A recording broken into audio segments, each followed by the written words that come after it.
Bonjour à toutes et bonjour à tous. Alors aujourd'hui on va aborder un thème qui vient faire suite à ce que je vous expliquais la dernière fois par rapport au féminin sacré et à la nature cyclique. Aujourd'hui on va aborder ce thème de l'acceptation de mourir pour renaître. C'est vraiment ce qu'on nous demande de travailler et de conscientiser dans tout parcours d'éveil spirituel. J'ai envie de dire que c'est même la base de la spiritualité.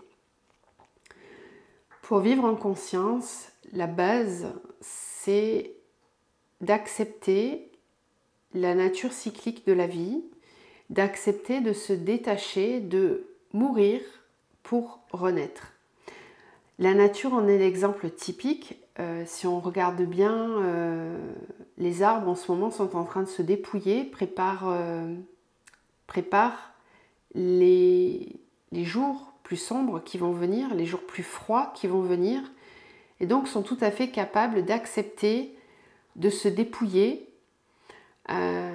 pour faire descendre ces feuilles-là, afin qu'elles protègent les racines pendant tout l'hiver, qu'elles fassent comme un terreau, comme une couverture tout autour qui tient chaud, qui vient protéger. C'est quelque chose qu'on a un peu oublié dans notre vie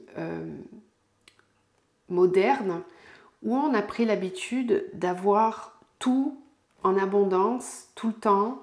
On le voit avec les réseaux sociaux, avec Internet, avec la société de consommation dans laquelle on est et qui a été vraiment à l'extrême, beaucoup trop loin. On est arrivé à un moment de l'humanité où on a besoin de ralentir pour observer nos comportements, observer ce qui a besoin d'être laissé sur le côté. Tout ce qui ne fonctionne plus, on a eu besoin d'expérimenter, on a eu besoin d'aller dans ces extrêmes-là pour en prendre la conscience de tous les contours.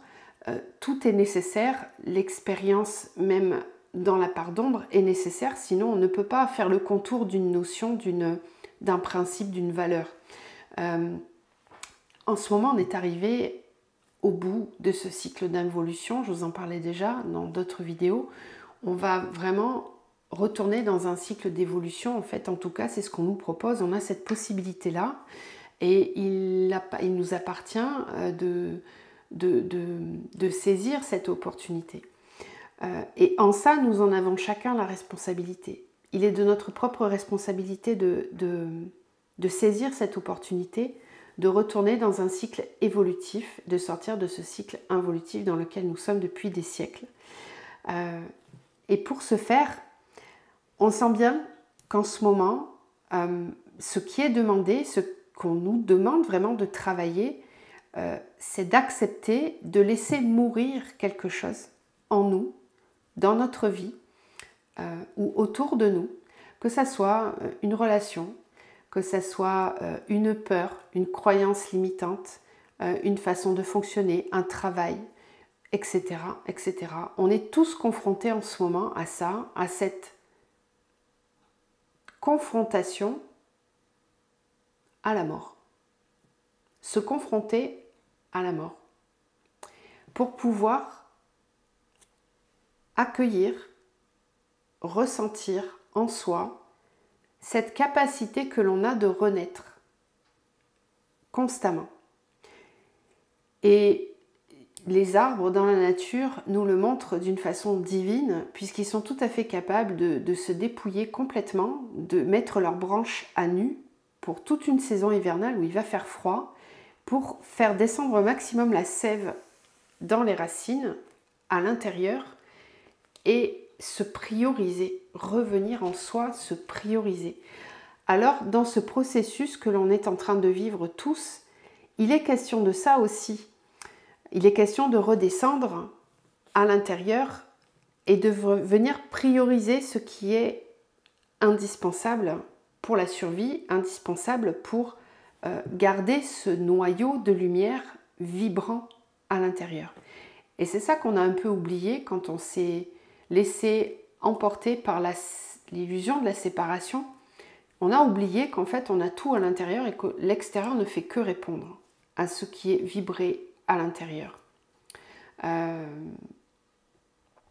Donc c'est un petit peu ça qui est en train de processer en ce moment et qui peut être vraiment très fortement pressenti par certains d'entre vous, notamment ceux qui ont une mission auprès des autres, d'incarner ce pilier de lumière, cette puissance intérieure qui est générée par l'âme, qui est générée par notre source intérieure, où vraiment on est dans cet état d'être, où on est capable de créer ce pilier de lumière qui reste inébranlable malgré le vent, malgré les tempêtes, malgré le froid, malgré les épreuves, comme un arbre vraiment qui reste enraciné, comme le bambou qui est secoué dans tous les sens mais qui ne casse pas. C'est un petit peu ce qu'on est en train de vivre en ce moment, où on nous demande de traverser les épreuves avec bienveillance, avec sagesse, avec calme, avec sérénité. Parce qu'il est vrai qu'on est plusieurs à le dire, on est plusieurs à le sentir, que certaines choses arrivent vers nous, là, sur cette fin d'année, qui risquent d'être, encore une fois, assez bouleversantes, qui peuvent faire peur, qui peuvent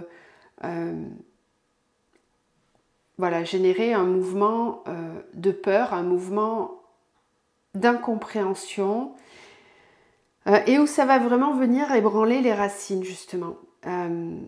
Ça va venir faire bouger les ancrages. Alors, ça va venir perturber chacun dans certaines habitudes, dans certaines peurs, certaines croyances. Ça peut concerner beaucoup l'aspect matériel des choses. Ça peut aussi beaucoup concerner ce que l'on pensait être établi depuis longtemps et qui va venir bouger d'un coup. Donc ça peut être une relation qui s'arrête d'un coup alors qu'elle était là depuis très longtemps. Ça peut être le fait de devoir changer de travail comme ça brutalement, on ne s'y attendait pas du tout. Ça peut être aussi le fait de perdre un emploi alors qu'on ne s'y attendait pas du tout. On va se retrouver face à un manque financier qu'on va devoir gérer, prendre des décisions, revoir ses intérêts et ses priorités, bref. Il y a vraiment quelque chose de profond en chacun de nous qui travaille en ce moment à venir ébranler complètement la structure. C'est vraiment le chakra racine. On est confronté aussi pour beaucoup à la mort, à la peur de la mort. Et ça vient vraiment faire travailler votre chakra racine. C'est vraiment ce chakra racine qui travaille beaucoup en ce moment, où on vient travailler ses peurs profondes, ses croyances profondes. Voilà, quel est votre rapport à la mort? Avez-vous peur de la mort? Avez-vous peur de mourir? Avez-vous peur de perdre vos proches? Avez-vous peur de perdre un certain confort, certaines habitudes? Comment pouvez-vous trouver en vous ce pilier de lumière qui fait que quoi qu'il se passe à l'extérieur, quoi que vous perdiez, quoi qu'il puisse mourir à l'intérieur ou à l'extérieur de vous, vous réussissiez à garder quand même cette joie, cet amour de façon constante? Posez-vous ces questions. Posez-vous ces questions pour aller vraiment voir en toute authenticité, en toute bienveillance envers vous-même, les espaces dans lesquels vous êtes encore perdu dans l'illusion de la séparation. Sondez-vous, prenez ce temps, c'est important pour vraiment épurer, nettoyer, vous libérer de ce qui vous entrave à conserver cette harmonie intérieure, cette paix intérieure. Tout à l'heure, quand je vous parlais de l'arbre qui se dépouille, ça, on en prend tout à fait conscience aussi quand, par exemple, on entame une période de jeûne. On se rend compte en fait à quel point on a des ressources à l'intérieur pour tenir sans manger. On se rend compte aussi à quel point ça nous apporte une véritable clarté d'esprit, un regain d'énergie, alors même qu'on ne mange pas.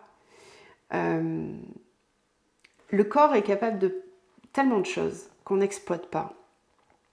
Mais parfois, on se laisse juste accaparer par nos petites habitudes quotidiennes qui viennent nous rassurer, qui viennent encore une fois combler des manques là où il peut y en avoir encore.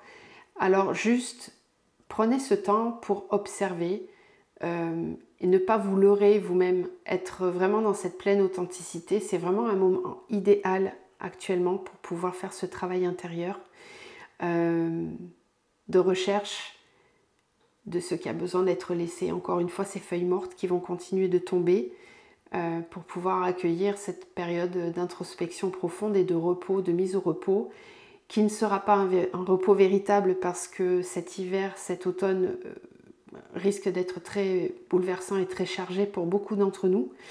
D'un point de vue sociétal aussi, je pense. Voilà, je ne saurais pas vous dire exactement quoi ni comment, mais c'est ce que je perçois. Voilà, donc on verra ce qui viendra.